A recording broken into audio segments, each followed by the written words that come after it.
Distrito Informativo. Hoy inicia el proceso de campaña para el apruebo o rechazo de la Constitución que fue redactada por un grupo que fue elegido en 2020 tras las protestas del 2019 en Chile. Esta nueva propuesta de constitución, de cambio, de reforma, que es radical, ha sido muy esperada. Primero, porque Gabriel Boric, quien es el actual presidente, es un presidente de izquierda y tomando los ejemplos de la izquierda en la región, hay cambios sustantivos. Esta constitución tiene cambios importantes, concita mucho rechazo, según una encuesta que se hiciera el pasado lunes por Criteria, el 49% de la población lo rechaza y el 31% lo aprueba y hay 22% indecisos. En el momento que se aprobó que se quería cambiar la Constitución, tuvo una mayoría abrumadora de más de un 70% de chilenos que dijeron sí, quiero un cambio.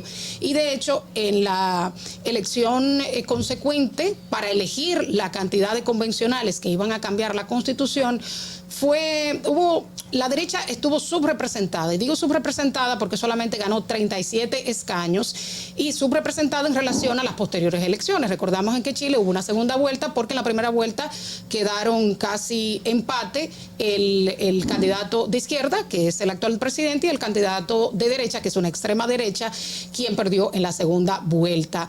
En esas elecciones realmente hubo una gran representación de la izquierda y de grupos minoritarios. Fue una elección donde se reservaron escaños, unos 17, para grupos indígenas. Recordamos que Chile es un estado que se le reconoce que hay 11 grupos diferentes de naciones. Esto quiere decir grupos que tienen su propia lengua, su propia costumbre, como el caso, por ejemplo, de España, que hay regiones.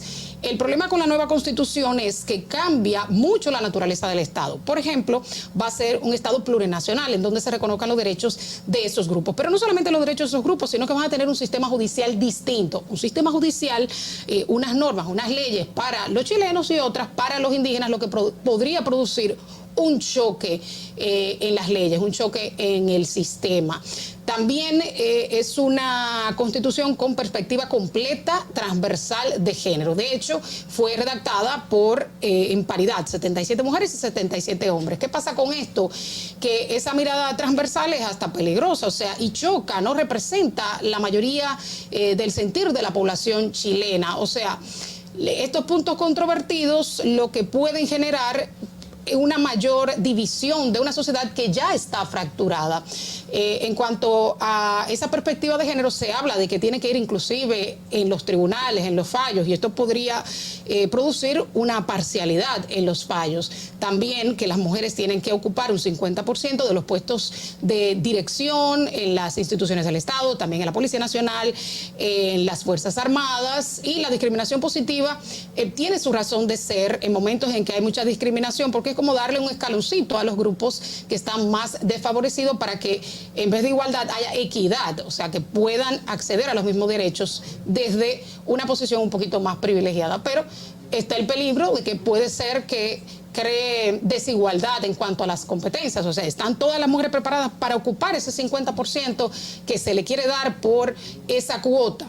Otro aspecto importante es que sería un Estado ecológico. También se aprobaría el aborto, no se sabe todavía hasta qué mes, pero es una de las propuestas en un país que es muy conservador.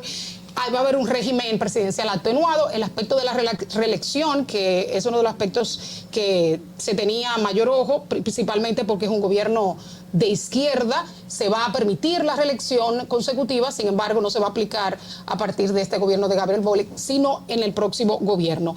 También se eliminaría el Senado, tendría un Congreso de Diputados y Diputadas y una Cámara de Regiones con funciones distintas. Esto se llama un Congreso bicameral, pero asimétrico. También recordamos, o sea, si no gana la opción de la aceptación, de apruebo, se quedaría la actual Constitución, que tampoco representa la mayoría de los chilenos, porque es una Constitución que viene desde la dictadura de Augusto Pinochet y se le han dado varios cambios. El último fue en 2005, durante el gobierno de Ricardo Lagos, en donde se quitaron los enclaves autoritario. Sin embargo, la población siente que no la representa, pero yo entiendo que esta nueva constitución, con estos avances, aunque avanza en cuanto a los derechos sociales adquiridos con un Estado más presente, no representa completamente a la población chilena, no representa el sentir de la población, y aunque sea necesario los cambios y las modificaciones a la Constitución para incluirles los nuevos cambios, las nuevas realidades, es peligroso estos cambios radicales. Yo creo que más bien se tenía que apostar por un pacto social con temas transversales en donde existiera un consenso. Distrito Informativo.